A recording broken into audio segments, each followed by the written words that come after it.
आ जाए ना बाबा, आज तो साल खत्म हो गया, 2022 शुरू हो गया। बाबा आप कहते थे ना मैं आपको छोड़ के नहीं जाऊंगा, आपको अकेले नहीं छोड़ूंगा।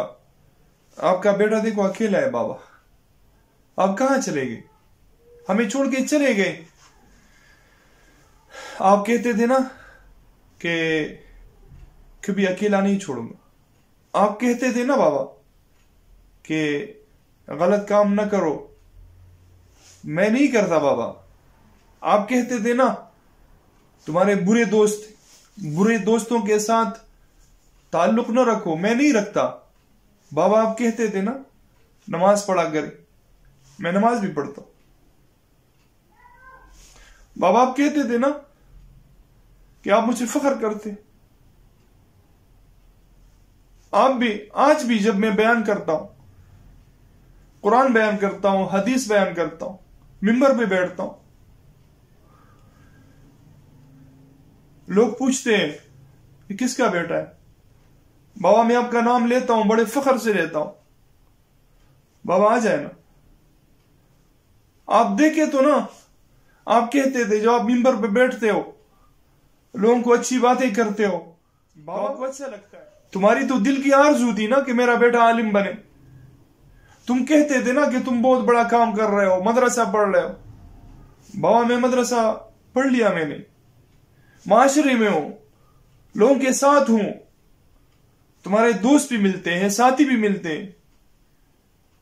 बाबा आप तो फिर नहीं आए, क्या हो गया आपको? आप हमें अकेला तन्हा छोड़ के चले गए। कब आएंगे, कब मिलेंगे?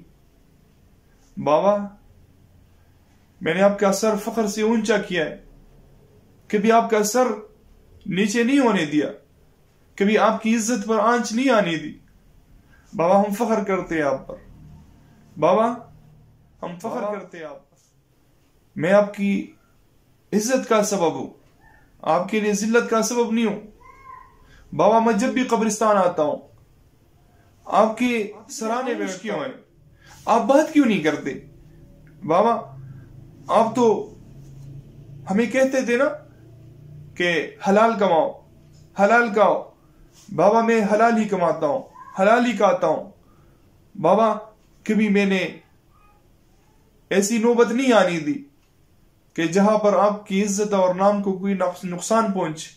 लोग फख्र से कहते हैं, इज्जत से कहते हैं कि ये किसका बेटा है। बाबा कल क़यामत के दिन इंशाअल्लाह मुलाकात होगी। मेरी दुआ है कि कल क़यामत के दिन महशर के मैदान में अल्लाह के सामने हमारा आमना सामना हो तो आप हम पर फख्र करें। हम आपके लिए दुआ गो हैं, अल्लाह आपकी मग़फ़िरत फरमाए और आपके दर्जात को बुलंद फरमाए।